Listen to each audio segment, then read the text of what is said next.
captain in 2006 and major in the March of 2015.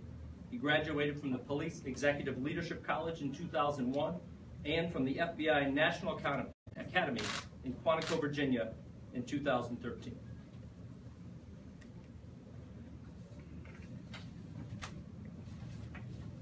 I want and I need our citizens to know that we are blessed to have an experienced and a man with sincerity that Chief Ball brings to the position.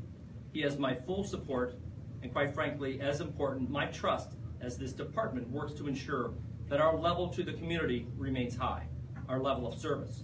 In the coming weeks, I will work to name a permanent chief in accordance with the charter of the City of Akron. And with that, I'll invite Chief Ball to say a few words. Afterwards, we'll take a few questions. Chief? Good afternoon. I am angry at the circumstances that have brought us here today. It's an embarrassment. It doesn't meet the standard of the Akron Police Department, and unfortunately, this organization and members of this team will suffer.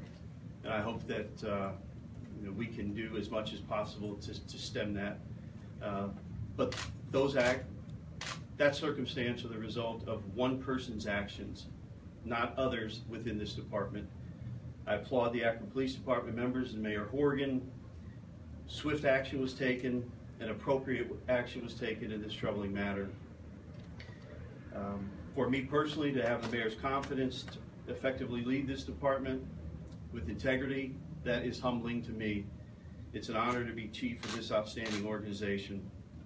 I really wish that this moment would have come under dramatically different circumstances. The Akron Police Department prides itself on its values in serving our residents ethically and impartially.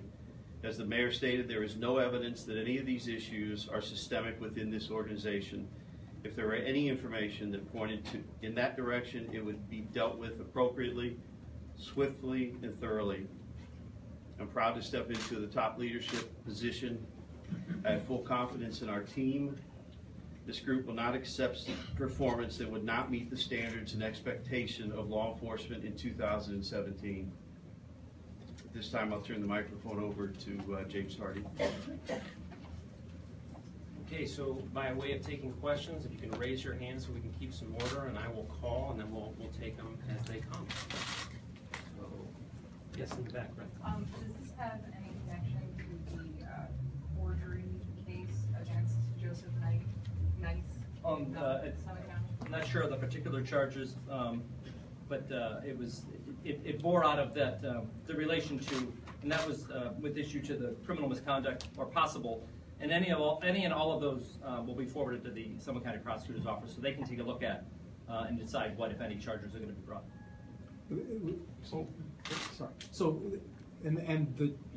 This issue with the prosecutor, this is specifically related to his comments regarding his nephew. I can't comment on the comments that he made about his nephew, but I can tell you all of the things as part of that investigation, we're referring back to the prosecutors so they can determine what, if any, if there's any relation to those two things. What specifically did he do with his nephew's case? Was he trying to influence what happened with his case? Well, was he making what I'm not going to do is what? comment on an investigation that's ongoing, and would be inappropriate at this time to be able to do that. But like I said, we will turn that over, and then we'll make a determination whether to go forward. So, when you talk about some inappropriate behavior, how far back does this go? Is this something that just happened, or are we talking years of? I can't put a timeline on it specifically. I can tell you that I was made aware of it on Saturday evening, and Sunday afternoon I requested his resignation, and I received that at 4:16. From your knowledge, but what you were told, how far? I don't have a timeline as to how far that may have went back, may or may not have went back. Not yet. I mean, that's also part of what's going to be looked at. What evidence of any derogatory words were used do you guys have? I can tell you, I was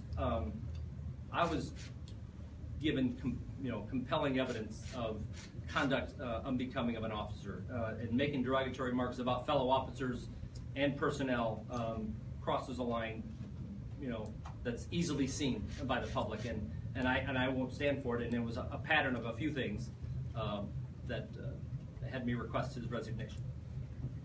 We heard there was an audio. Hold on. Sure. So, Chief, you've worked with James Nice now within this building, I would think rather intimately at times. Have you ever been aware of any issues related to his character, anything like this?